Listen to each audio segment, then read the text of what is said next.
Hello. This airing of Face to Face with the Spotlight is in conjunction with the Spotlight newspaper, a beacon of news for the southeast region of Saline County. The Spotlight distributes on the third Thursday of each month for free.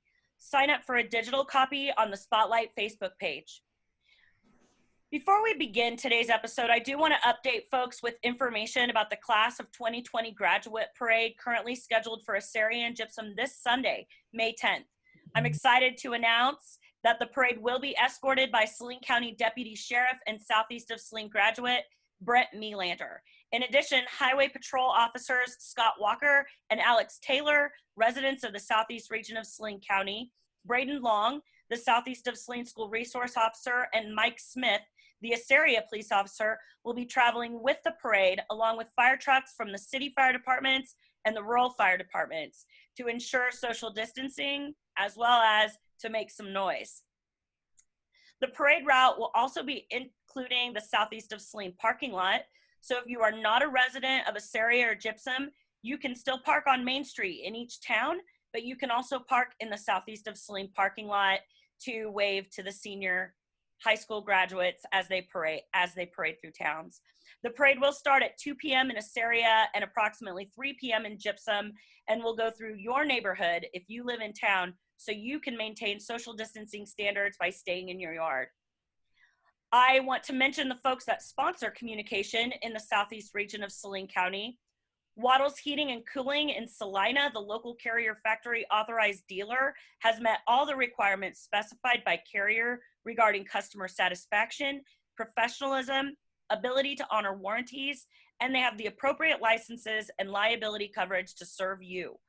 Waddles Heating and Cooling, a business conducted by Charlie and Elaine Waddle and their son Bruce, residents of rural Kip, as well as many other committed employees, make customer service their top priority.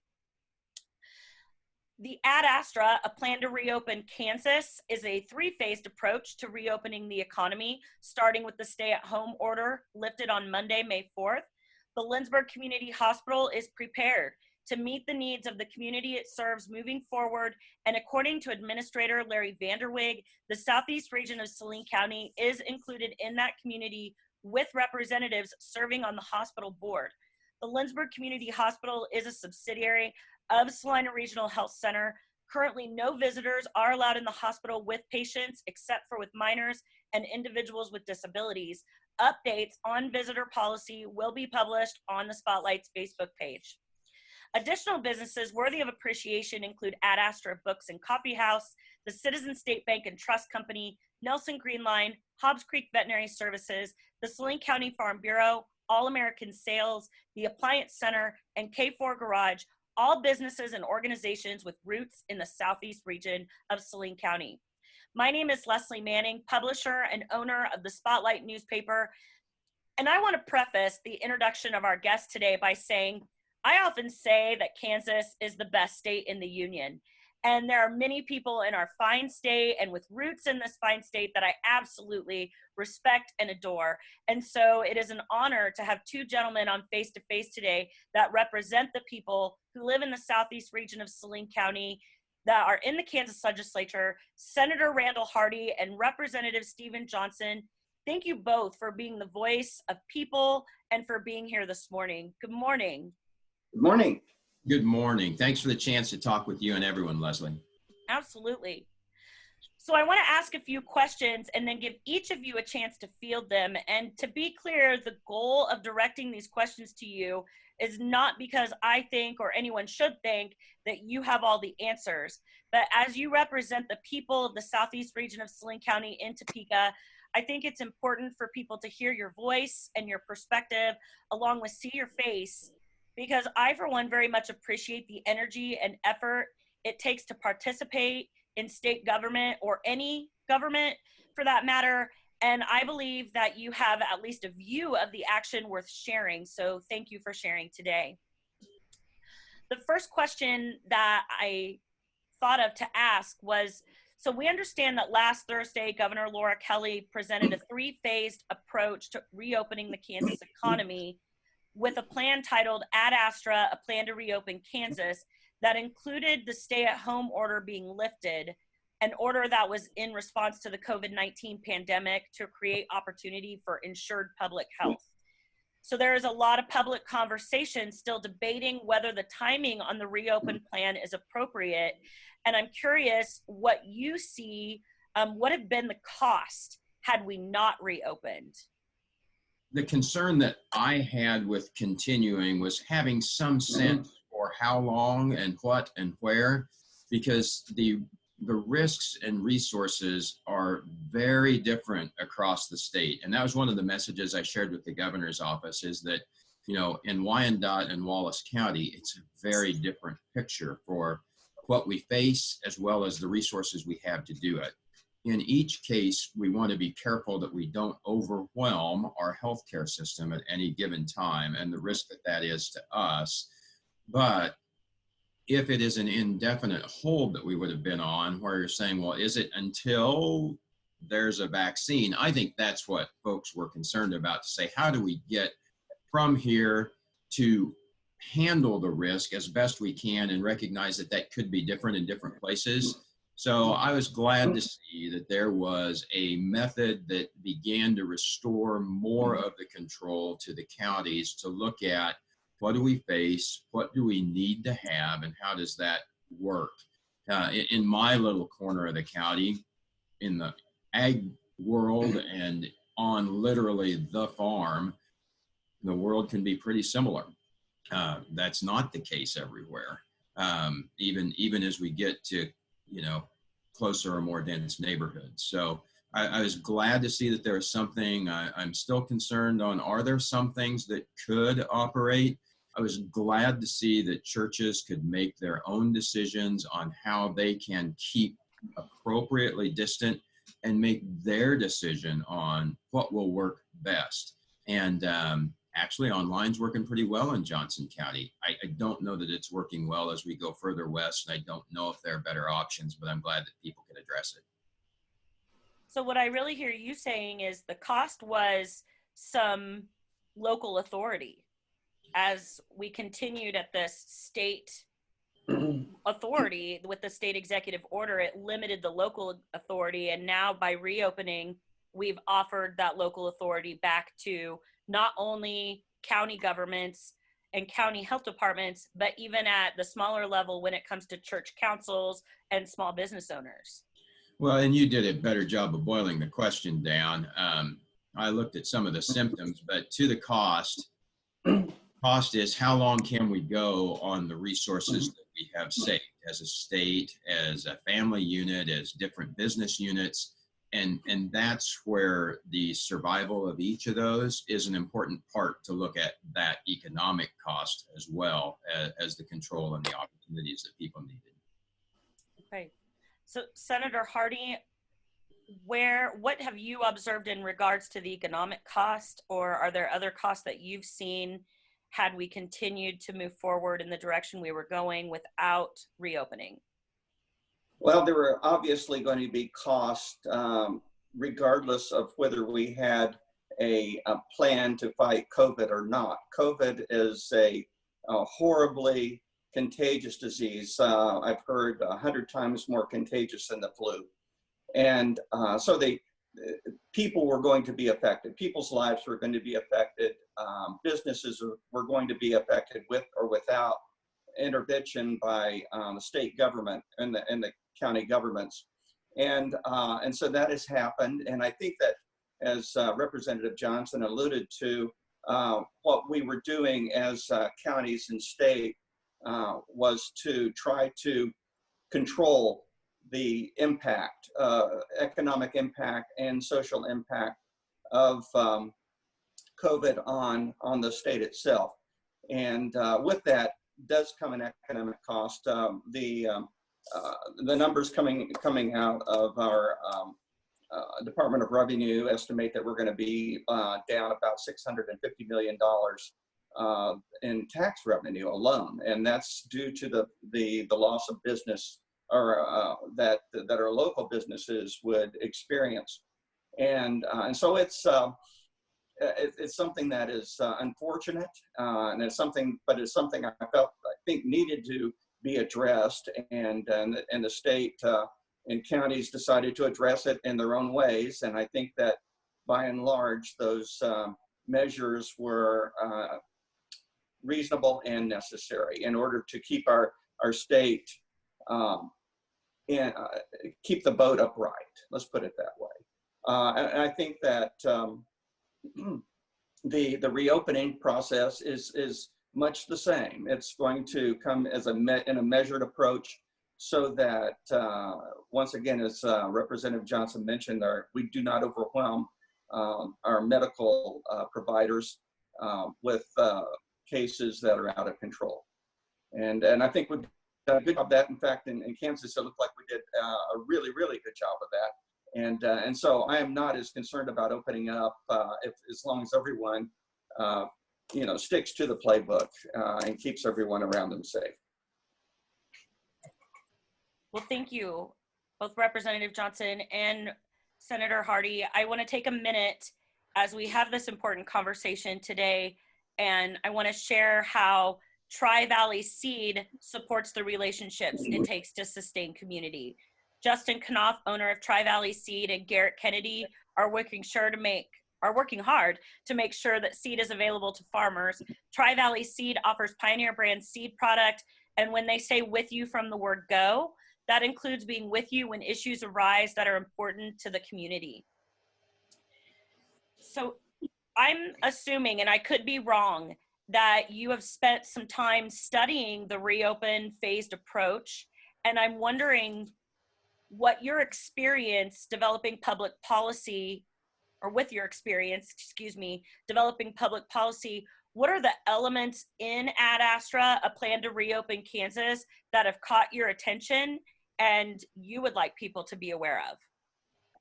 I think that the reopening plan is like I mentioned, is a measured approach to reopening the state.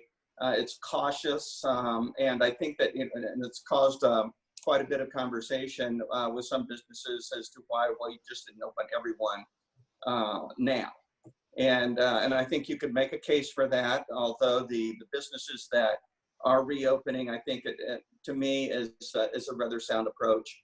The ones that are wanting to open will have that opportunity on, I think it's May 18, to join that group. And I think that what we're trying to do is to make sure that by reopening businesses, that we're not putting other lives at risk. We want to make sure that the safest bunch of businesses, the ones that have the smallest amount of human interaction, are the ones that get the first opportunity to see that the plan is actually working before we move on to the group that would include more human interaction.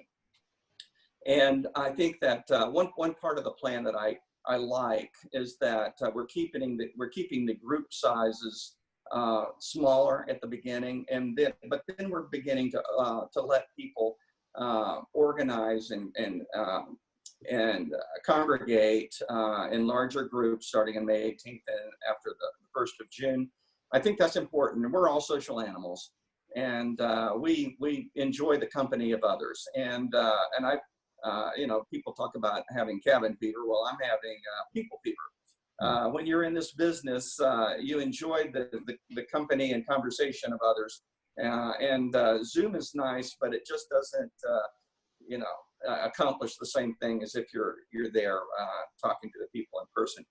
And so I like the ability of groups to get larger with time, as long as we remain safe and adhere to the safety principles that are outlined in that plan. I think we will be in good shape. Thank you, Senator Hardy. Representative Johnson. In addition to those businesses that I mentioned just a little bit, I really think that communities and business owners are reasonably capable of making some of those decisions. I was concerned whether dentists might continue to be held under the order, and understand that is no longer under the order, and that those businesses can operate and see patients as they can while taking the measures they need. And the one that I have just by observation of looking at me, very little skin in the game, is the barber and hairstyling. Certainly been big in the controversy. And once again, I want to be careful when the state is getting deep into those decisions where a business owner and a customer can take the precautions that they know are necessary and are comfortable to manage the risk. That's not a place I want to be long term. I want to continue to reinforce, social distancing is key. Having the masks where we need the masks, gloves where we need the gloves, washing hands. I've been focusing, and I've already touched my face at least twice during this call. Do we not do those things? All important, but are there ways and areas where some of these things can safely happen? And I think we just have to continue to ask ourselves those questions and say, okay, why this group? Am I or are you comfortable going to a restaurant, knowing the environment? I desperately want to support our restaurants and keep them going. But those decisions are important for all of us to be able to make. So while I was very glad to see a start and not continuing under the order to say, okay, let's take some steps, knowing we probably can't do this for the year. And as Senator Hardy mentioned, that cost is big. It's a meaningful percent of the state budget. It will not look the same as we get a year out. And if we continue under this order, that budget assumes that we're back in business, that schools are happening in the fall, that a number of things happen. And that's really important to be able to continue forward. I'm glad we opened up as much as we did. I think we have to continue to ask ourselves, are there other things that we can safely do? And continue to focus on, we are all in this together. What decisions we make affect each other. Physically, economically, each of us may have different risks that are important. How do we make sure that we don't impose those risks on someone else, whichever they are? Okay. Thank you, Representative Johnson. So I kind of hear you both saying a little bit of the same thing in regards to the overall plan has this balance between public safety and personal responsibility, as well as that somehow we have to fund state programming, including some of the programming that's being used right now. It keeps going through my mind anyways. If we're out millions, I mean, what was it, 650, was that right? Mm-hmm. $1 million, and we're using more of those tax funds right now as we fund unemployment, would be my understanding. Now we have to get back to even, and how do you do that if we stay closed? And the things that you're pointing out say that this phased approach takes into consideration the risks involved, and then allows us to start creating this balance. So I don't know if that is exactly a consensus. I would say there is a balance, but each of us is going to come out at a different place on where that balance needs to be, and where that risk affects us the most. So yes, I was glad to see that we took the steps. There are a couple areas that I might like to see us move more quickly on, but in each case, we just have to be careful. So the balance is key. I won't pretend that any one of us would get the right balance. Unfortunately, time will tell us that. The good news, and you mentioned unemployment and other things, we are really fortunate. Our businesses took some steps a few years ago to address the unemployment pool, which is paid into separately. And we had a good balance going in that, but 26 weeks will take us through it. And that's a challenge. Okay.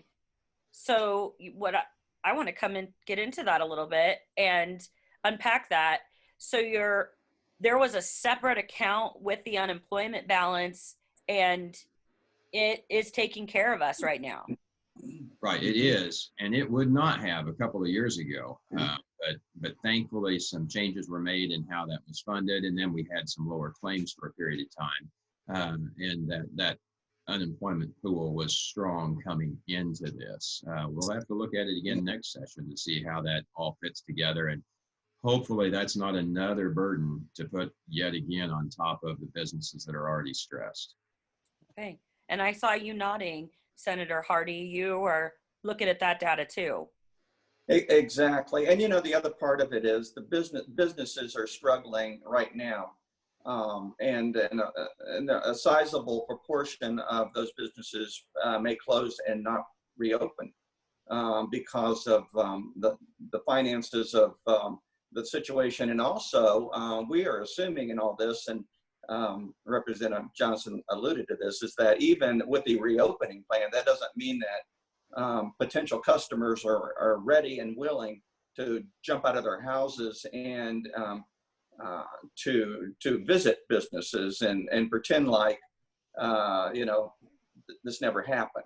I think this is going to be even though we're fully open, I think that people will not choose to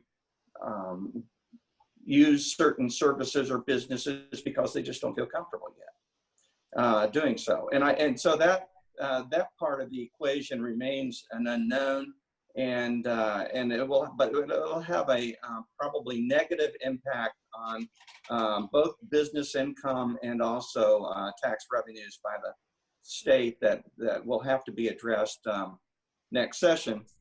But it's I really feel for all the businesses, and I've been driving by. I was at Sunset Plaza the other day, and I noticed that one business is already, or a couple of businesses have already closed their doors, and it looks like they weren't planning on reopening. But it affects businesses on a national level as well. There are huge chains that are not represented necessarily in this part of the state, but they're just not able to continue because they didn't have the cash flow in order to do that. Well, there are a lot of businesses, and I would hate to think of the number in Saline County that would fall into that same category, the smaller family-owned businesses that are suffering. I was, in the back of my head, I was trying to think if there was a way, even though the state is strained as part of this process, if there was a way for the state to step in and help, much like the federal government has, in helping to keep our small family-owned businesses going during this turbulent time. But it looks like we're not going to have that opportunity because of the way our session is organized. But I would actually be in favor of that if the need arose and there was enough interest expressed. Okay, thank you, Senator Hardy, and thank you, Representative Johnson. I want to take a minute real quick and talk about Frisbee Construction. George Frisbee started Frisbee Construction in 1949. His goal was to build quality projects at a fair price to his customers. George's family still runs Frisbee Construction with this same motto. Frisbee Construction wants to thank all of their customers for allowing them to work for you.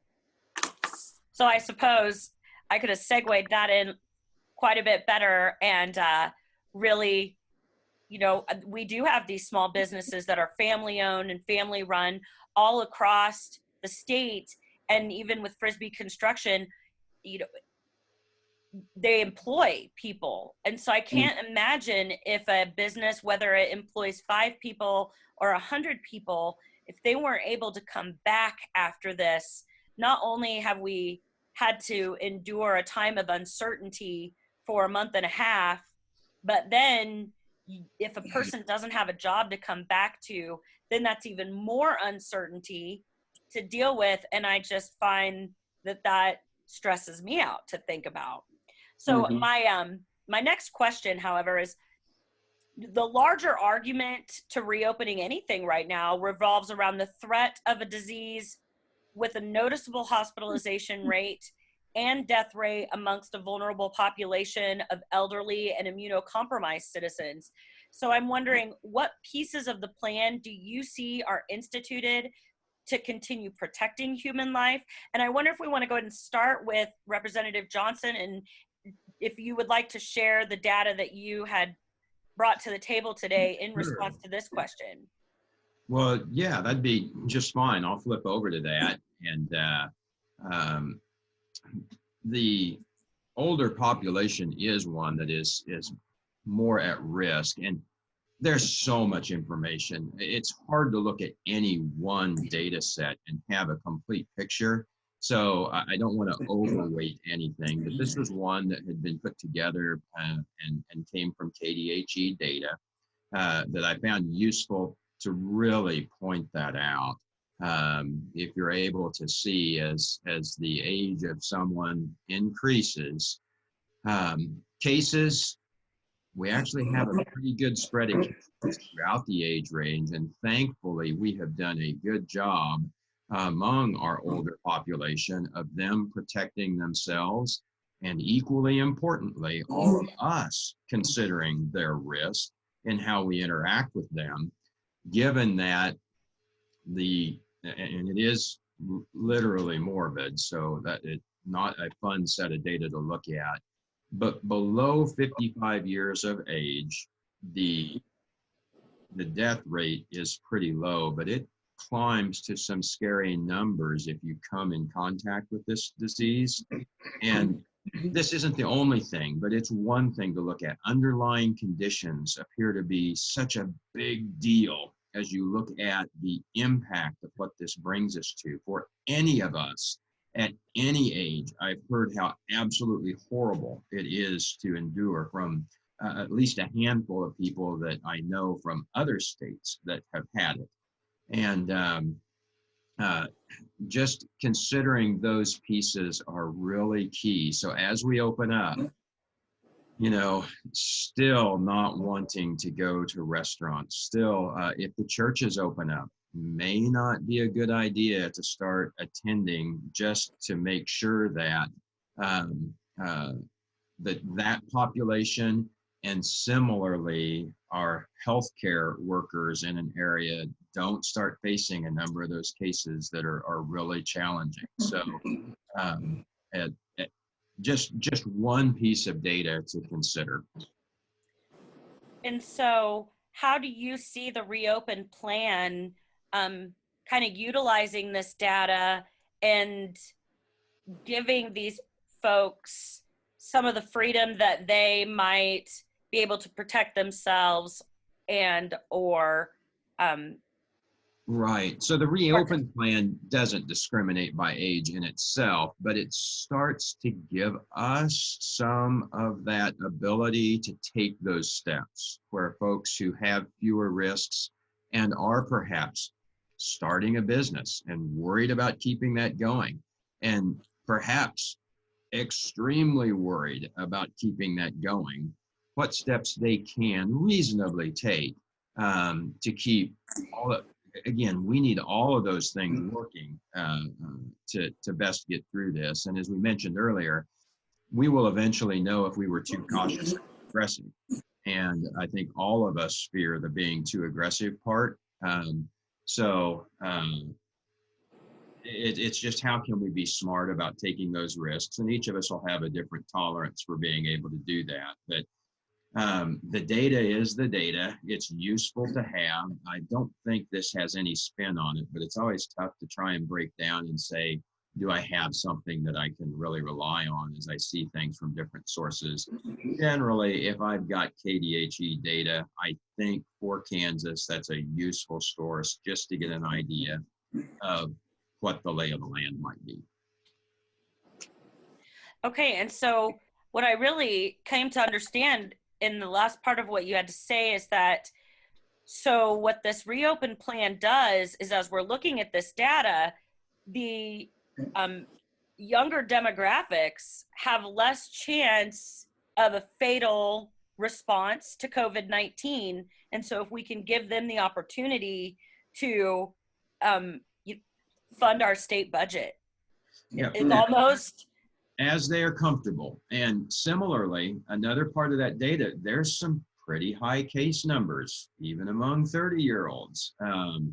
So you want to be ready. If I do get it, can I weather that storm? And what is the risk to me? So it doesn't really discriminate on who gets it by age. And I haven't, again, it's not an easy route through it. So I don't want to say, oh, don't worry. But the chance that you will recover, and there may be moments where any of us would wonder if we're going to recover through that process if we get it. But that chance is a lot higher. So I'm not saying ignore the risk by any stretch, but age and underlying conditions are two of the factors that are a really big deal. And we want to make sure that we take care of ourselves and our neighbors as we think through those and other considerations. Okay. Thank you, Representative Johnson. Yes. Senator Hardy, what do you see still focuses on the human piece to this? Well, the data is very meaningful, but it is actually even more helpful if we have adequate testing to follow that up.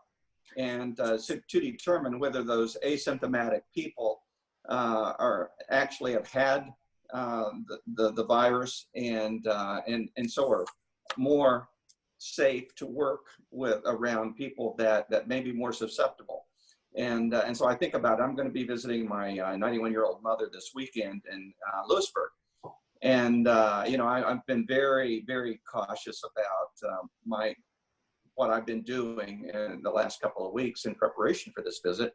But we want to make sure that that we're safe around other people. And if I don't have the ability to take an antibody test, or if I don't have the ability to take the test to see whether I have the virus in me, then it makes it even more difficult to make some of those decisions about whether it's safe to include the entire population of Kansas in certain activities or businesses.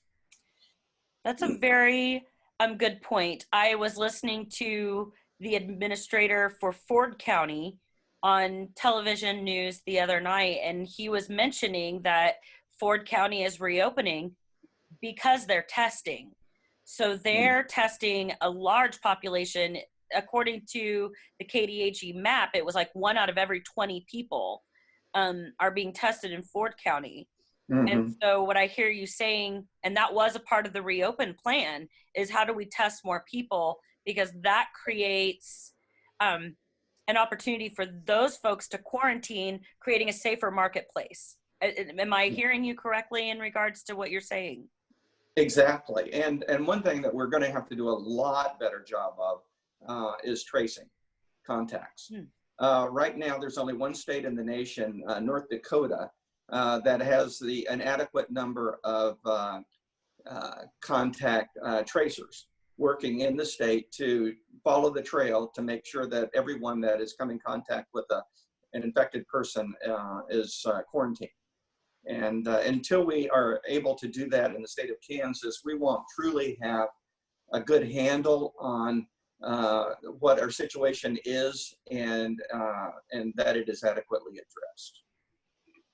Nice. I appreciate you bringing that up. And, you know, when we talk about tracing, I think that it reminds me of working in the food service industry. And if there is a foodborne illness outbreak, that tracing is the same thing. Like, you go back and you make sure that you contact all the other people that were in the restaurant at the time of the breakout. And so this tracing is not so much about like a lot of personal business, but it directly relates to contact so that people can take care of themselves. How does one apply to be a tracer? Is that something that they can do from home?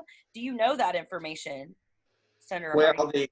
I do know the state is in the process of hiring tracers, and they are not just anyone can walk up and say, I'd like to be a tracer. It is a very specific skill set. And the people that have to be very, very good at communications with using logical thinking skills. And I'm not sure exactly what all is involved in that job, but I do know that it requires specialized training and a certain level of experience, perhaps, you know, like having a nursing background, I don't know, something similar to that, in order to be effective in that position. Okay, but I can see that you're right. Getting those tracers in place and that being a part of the reopen plan definitely targets protecting human life. And so it'll be interesting. I'm curious how that develops and how we start getting those tracers in place. I find your reference to North Dakota very interesting too, so that there is that model in place that we can follow and be sure to provide as much service in that area as possible. Quickly, I want to share some information about McKim's service. McKim's service is owned and operated by Rob and Alicia McKim, and they work on all vehicles, makes and models. It is a major repair shop as far as mechanical and electrical repair. The service technicians include Rob McKim and Vernon Cathy. He and Vernon work on transmission repair, heating and cooling issues, brakes and suspensions, and any electrical repair. So as we finish up, I know we had talked about a fourth question, but I kind of think we nailed that. So the question that I have for you now is, are there any thoughts or reflections as we come to the end of this first week of the reopen that you would like to share moving into the rest of the first phase, or any other thoughts in regards to the reopen plan here in Kansas? Oh, Representative Johnson, I keep forgetting to direct for some reason. Please, Representative Johnson, you first. You know, the thoughts that I have in general is just continuing to look to balance the risks. And we have kind of a reaction in general where people say, well, the governor said something, it must be wrong, or the governor said something, it must be right. And we could apply that to the president as well. And that's not always a useful measure in coming up with how to react to something like this. The impacts, both economic and health, are not divided on party lines. And I'd really encourage us to continue to look at that. Senator Hardy mentioned, I think that testing is absolutely key. Getting that data, who has been asymptomatic, that will help us know more. And again, just looking at that objectively, I think KDHE will help us do that, and that is useful. The tracing piece is also very useful, but this one gets a little more challenging in that now we want to know what is government's business. And that is not a normal function of government. And I think many of us would agree that that is not a normal function. However, I would consider the fact that if I or someone I had come in contact with had COVID, that's some useful data to be able to share and know. And how do we make sure that we carefully handle, accumulate, and manage that information to truly serve a public good, which I believe that it can, but we have to manage that one carefully. And I think there is a way to do it. I just always want to be aware to those balances. And as I get something and I think, oh, that's going to fix everything, oh, that's a terrible idea, it's often good to just take a step back and say, okay, we've got a goal, but the process of getting there isn't always an immediate one of saying, oh, this is the answer, we're done. We're not going to be done for a while. Mm-hmm. Okay. Thank you for your response. And I apologize, Senator Hardy. I realize, like, I should have asked you first. It's because Representative Johnson answered first last time. So please forgive me and share your thoughts and reflections. I'm not big on that. You know, Representative Johnson and I get along great, and I really appreciate his service. He's chair of tax committee, and his service has been very much appreciated the last 4 years. But I was just going to say, just throw out, you know, the concept of let's try to keep each other safe during this reopening time.